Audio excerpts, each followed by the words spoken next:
यहाँ पे जो भी 3 साल से पीते ही नहीं है, तो यहाँ पे कितने नशे मतलब छूटने चाहिए थे जो नहीं छूट रहे। मतलब कोई ऐसा है ही नहीं, जैसे पिताजी सत्संग करते थे तो काफ़ी हमने खुद देखा है कि सत्संग में कई ऐसे जो नशा करते हैं अपने पॉकेट में जैसे रखते होते हैं, तो हमारे सामने वो फेंकते थे। कितने लोग नशा छोड़ते थे। और अब 3 साल से जैसे गुरुजी नहीं है तो कोई नशा मतलब कोई छुड़वा नहीं रहा, मतलब और ज़्यादा नशा बढ़ रहा है। तो मुझे ऐसा लगता है कि गुरुजी को जल्दी से जल्दी वापस आना चाहिए ताकि ये समाज को सुधार सकें और आगे मतलब सारे जो नशा करते हैं उनके परिवार सुधर जाएं। गुरुजी को जल्दी आना चाहिए। नमस्कार दोस्तों, द फैक्ट टाइम में आपका स्वागत है। जो अभी मुद्दा उठाया जा रहा है डेरा सच्चा सौदा के बारे में, जो धर्म के बारे में, उसकी क्या सच्चाई है, ये हम लोगों के बीच में पहुंचकर सवाल कर रहे हैं कि आखिर डेरा सच्चा सौदा में किस धर्म की शिक्षा दी जाती है, डेरा सच्चा सौदा में किस धर्म के लोग आते हैं। सेंट डॉक्टर गुरमीत राम रहीम सिंह जी इंसा का क्या मानना है धर्मों के बारे में, ये हम सूत्रों के हवाले से नहीं, सीधा लोगों से बात करके आप तक सीधी खबर पहुंचाएंगे, सीधा लोगों से बात करेंगे। हमारे साथ करिश्मा जी जुड़ रहे हैं जो टीचर हैं, इनसे बातचीत करते हैं, सीधा आपको इनकी बात दिखाएंगे। नमस्कार करिश्मा जी। नमस्कार। द फैक्ट टाइम में आपका स्वागत है। हाँ जी। करिश्मा जी, डेरा सच्चा सौदा जो संस्था है उसके बारे में आप क्या जानते हैं? ये जो संस्था है मतलब काफ़ी टाइम से हमने इसके बारे में सुना है, मतलब आते जाते भी रहते हैं। मतलब यहाँ के जो गुरुजी हैं वो हमें बहुत अच्छी शिक्षा देते हैं, लोगों को बहुत अच्छी शिक्षा देते हैं। दूसरों का सम्मान करना, मानवता भलाई के कार्य करना, जैसे सफाई अभियान चलाया, कई शहरों में सफाई करवाई गई। और हमारे गुरुजी किसी का भी मतलब अब अपमान नहीं करते। जैसे अब बता दूं ऐसे इस टाइम पे जो ऐसे लगाए जा रहे हैं आरोप आज के टाइम पे कि धर्म का अपमान करते हैं, ऐसा कुछ भी नहीं है। कभी भी गुरुजी के मुंह से हमने ये नहीं सुना कि किसी धर्म का अपमान करते हैं वो, ना ही वो दूसरों को कहते हैं, अपने जो उनके डिवोटीज हैं कि उनको सिखाते हैं कि आप उनका अपमान करो, या फिर कहीं जानने से भी नहीं रोकते। हमारे गुरुजी ऐसे नहीं कहते कि दूसरे धर्म है मतलब ना जाओ, आना जाना नहीं है वहाँ पे। हमारे गुरुजी ऐसे ही सिखाते हैं कि सारे धर्मों का सम्मान करो, और हमें भी यही ऐसी शिक्षा मिलती है अच्छी। बहुत अच्छा लगता है यहाँ आके, मतलब मन खुश हो जाता है।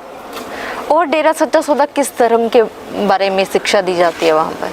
सारे धर्मों की शिक्षा दी जाती है। जैसे हमारे गुरुजी कभी बाहर जाते हैं मतलब सत्संग वगैरह करने तो खुद जाते हैं। जैसे एक बार मेरे को प्रॉपर याद नहीं है, कहीं गए थे, वहाँ पे भी पीर पे पिताजी गुरुजी चद्दर चढ़ा के आए थे।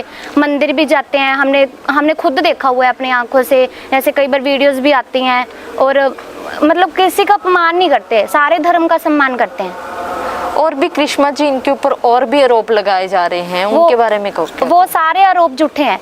हम शुरू से आ रहे हैं यहाँ पे, हमारे जो पूर्वज हैं हमारे वहाँ से चलता आ रहा है कि सारे ही आते हैं। हमारे दादा परदादा सारे यहीं आते थे। जब हमको सूरत आई है, हम भी यहाँ मतलब यहाँ पे आके सारा कुछ सीखे हैं, गुरुजी से ही सीखे हैं। नाम शब्द लिया हमने, मतलब हमने कभी ऐसा कुछ यहाँ पे देखा ही नहीं कि ऐसा कुछ होता है। ये सारे आरोप झूठे हैं जो गुरुजी पे लगाए गए हैं। हमने कभी नहीं देखा जो बाहर वाले आके आरोप लगाते हैं, किस बेस पे लगाते हैं, क्या उनके पास कोई सबूत है? हमने नहीं देखा। हम दिन रात यहाँ पे सेवा करते हैं, आते हैं, हमने कभी ऐसा नहीं देखा। ये सारे आरोप झूठे हैं गुरुजी के ऊपर जो लगाए गए हैं। गुरुजी का नेचर व्यवहार कैसा लगता है? नेचर व्यवहार बहुत अच्छा है। जैसे कभी भी सामने आते हैं, बातें करते हैं तो हमें बहुत अच्छा लगता है। पिता अच्छी बातें सिखाते हैं, हमें अच्छी राह पे चलना सिखाते हैं कि दूसरों के साथ कैसे बोलो, कैसा व्यवहार होना चाहिए, किसी की निंदा ना करो, चुगली मत करो, निंदा चुगली मत करो, मतलब अच्छे से व्यवहार करो। सारा दिन सेवा सिमरन करते रहो। भगवान का नाम लेना चाहिए हमेशा, चाहे वो किसी भी धर्म से रिलेटेड हो। भगवान का नाम तो लेना ही चाहिए हर किसी को, ऐसा सिखाते हैं। हमें बहुत अच्छा लगता है गुरुजी का व्यवहार। करिश्मा जी, बीइंग गर्ल सेफ्टी के बारे में क्या बताओगे? यहाँ पे जो गर्ल सेफ्टी है, जो गर्ल सेफ्टी मतलब ऐसे नहीं है कि हमें कहीं जाना पड़ता है, हमें बाहर जाते हैं तो हमें ऐसे होता है कि नहीं अकेले, कई परिवार से सोचते हैं कि नहीं हम अकेली लड़की को नहीं भेजेंगे, लेकिन यहाँ पे जो गुरुजी ने ऐसी शिक्षा दी है कि हमारे परिवार जो और भी यहाँ पे इतनी फैमिलीज आती हैं उनको इतना ट्रस्ट है यहाँ पे संस्था पे कि वो अपनी लड़की को मतलब ऐसे सेवा पे भी अकेले भेज देते हैं कि कोई बात नहीं हमें ट्रस्ट है। मतलब बहुत ज़्यादा सेफ्टी है कि एक टाइम पे पर्सन, एक लड़की है कोई भी, वो अकेले भी यहाँ पे रह सकती है। इतनी अच्छी शिक्षा देते हैं गुरुजी। वो यहाँ पे ऐसे नहीं है कि ये सेफ्टी नहीं है, मतलब बहुत अच्छी। जैसे सोसाइटी के लिए यही कंट्री किया है कि पिताजी ने जैसे खून दान करते हैं सारे यहाँ पे। मतलब कभी कभी हमारी भी इच्छा होती है कि हम मतलब जैसे छोटा है 18 एज से कम है, उसकी भी कई बार इतनी इच्छा होती है कि मैं भी ब्लड डोनेट करूँ। पिताजी ने इतनी शिक्षा दी है कि ब्लड डोनेट किया करो। जैसे वेश्यावृत्ति को रोकने के लिए यहाँ पे इतनी गर्ल्स मतलब गुरुजी का धन्यवाद करती हैं कि आप हमें यहाँ वहाँ से इतनी गंदे मतलब उससे बचा के लेके आए हैं। और क्या आज के समय में आपको लगता है गुरुजी की समाज को ज़रूरत है? बिल्कुल ज़रूरत है। यहाँ पे जो भी 3 साल से पिताजी नहीं है तो यहाँ पे कितने नशे मतलब छूटने चाहिए थे जो नहीं छूट रहे। मतलब कोई ऐसा है ही नहीं। जैसे पिताजी सत्संग करते थे तो काफ़ी हमने खुद देखा है कि सत्संग में कई ऐसे जो नशा करते हैं अपने पॉकेट में जैसे रखते होते हैं तो हमारे सामने वो फेंकते थे। कितने लोग नशा छोड़ते थे। और अब 3 साल से जैसे गुरुजी नहीं है तो कोई नशा मतलब कोई छुड़वा नहीं रहा, मतलब और ज़्यादा नशा बढ़ रहा है। तो मुझे ऐसा लगता है कि गुरुजी को जल्दी से जल्दी वापस आना चाहिए ताकि ये समाज को सुधार सकें और आगे मतलब सारे जो नशा करते हैं उनके परिवार सुधर जाएं। गुरुजी को जल्दी आना चाहिए। सरकार से क्या मांग करोगे आप गुरुजी? सरकार से मैं यही मांग करूँगी कि गुरुजी मतलब जल्दी आने चाहिए यहाँ पे। लोगों का सुधार होगा, नशा छूटेगा, उनका वेश्यावृत्ति छूटेगी।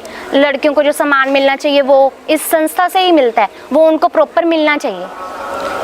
धन्यवाद। Thank you so much. इस तरह से हमने लोगों से बात की। लोगों का कहना है कि डेरा सच्चा सौदा सर्व धर्म संगम है। यहाँ हमेशा से सारे धर्मों का सम्मान किया जाता है, रिस्पेक्ट की जाती है। और जो अभी अभी आरोप उनके ऊपर लगाया जा रहा है वह बेबुनियाद है, ये लोगों का मानना है जो हम आपको सीधा लोगों की जुबानी दिखा रहे हैं। आप लोग सोचिए आखिर क्यों इस तरीके से किया जा रहा है। खुले दिमाग से सोचकर अपनी राय जरूर डालिएगा कमेंट बॉक्स में। देखते रहिए द फैक्ट आई और सच का साथ देने के लिए इस चैनल को जरूर सब्सक्राइब कीजिएगा। बहुत बहुत धन्यवाद।